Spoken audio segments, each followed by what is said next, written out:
Americans don't know yet whether the doctors have protected 45 from the effects of the COVID-19, but they do know his gold standard care is beyond their reach. And that moves to center stage an issue beyond the 45's administration's fumbling response to the coronavirus. The squatter still wants to eliminate his predecessors, they're talking about Obama. He wants to eliminate Obama's Affordable Care Act. 3 years later, after the 3 years after the late Senator John McCain thumbs down the effort to repeal Obamacare in Congress, 45 offers a three-part healthcare pitch. Part 1, he has all but eliminated Obamacare already. Part 2, his cheaper alternative preserves Obamacare's most popular features. And Part 3, as a result, a Supreme Court decision to erase the entire law would represent a big win for the country. Unfortunately for 45 voters, unfortunately for 45 voters have seen that Parts 1 and 2 are both lies, and that makes Part 3 a dangerous pre-existing condition for 45 and the other repug candidates during the closing weeks of the 2020 campaign. From the start of his term, 45 found himself in the same dog-caught-the-car predicament as the rest of his party, having cast the Affordable Care Act as the central villain of Barack Obama's presidency. They entered 2017 with the power of undivided government to kill it, and they failed. Though public opinion about the law had been chronically mixed, enough Americans valued its benefits to spook a repug majority out of pulling the trigger. For a fallback strategy, embarrassed party leaders targeted Obamacare's least popular individual future. Congress eliminated the financial penalty for violating the law's mandate that Americans obtain health insurance, the provision that required healthier people to share insurance costs with sicker ones. By eroding it, repugs hoped to finally trigger the Obamacare marketplace death spiral that they had long predicted, and they failed that too. Subsidies in the law shielded customers from higher premiums enough to keep marketplaces functioning.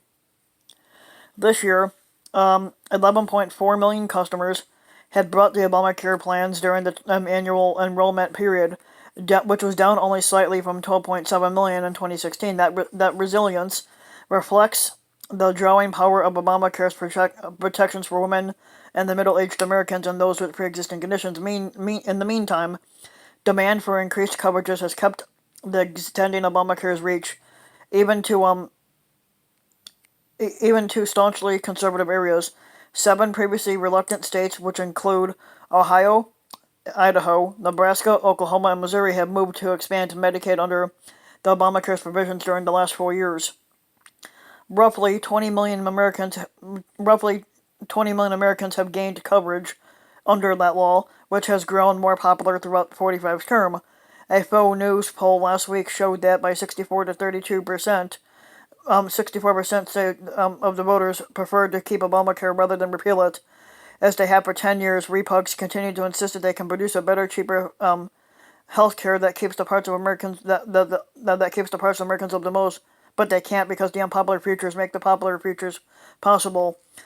The insurance mandate, for example, permits insurers to charge women no more than men, by ensuring a broader pool of customers to share insurance risks. In the same way, it permits affordable coverage for those with pre-existing conditions by spreading the financial burden to cheaper, healthier customers. Repugs oppose government regulations that require that kind of cost sharing. Then they also oppose the only other alternative, massive government spending to cover the cost of those expensive patients. After decades of repug resistance, Americans trust Democrats far more on the issue. In a CNN poll last week, voters favored Biden over 45 on health care by 20%. By 20 points, basically. That's where the political risk of 45's third healthcare pitch arises.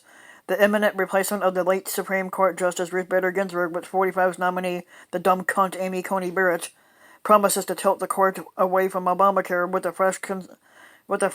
a fresh constitutional challenge looming in oral arguments next month. If it is terminated by the Supreme Court, 45 tweeted, it will be a big win for the USA. Not really. Even the prospect of that victory is painful for repugs. 2 years ago, Democrats rode the failed effort to repeal the Obamacare to the midterm election sweep that wiped out the House GOP majority. If you have a pre-existing condition like heart disease, diabetes, and breast cancer, they're coming for you, said Democratic Vice Presidential nominee Kamala Harris warned in last week's debate, or a couple weeks ago's debate. Yeah.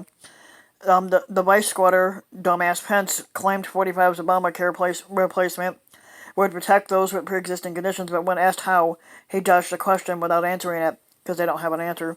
Seeking political cover, vulnerable Repub Senate candidates recently joined an unsuccessful Democratic effort to block the administration from backing the Supreme Court case. 45 signed an executive order promising to protect those with pre-existing conditions. Yet his aides acknowledged that piece of paper has no more legal force than the statement he recorded last week, promising every American that the coronavirus cure he received from military doctors at Walter Reed Hospital. He says, "You're going to get better fast, just like I did," 45 said on the White House lawn, "and fucking good luck." I said, yeah, he didn't get any better. He's still a fucking retard. But if you like the video, give the video a like and subscribe to my channel, Rambin Mike, and also hit the notification bell so that you'll be notified when a new video comes out, and thanks for listening.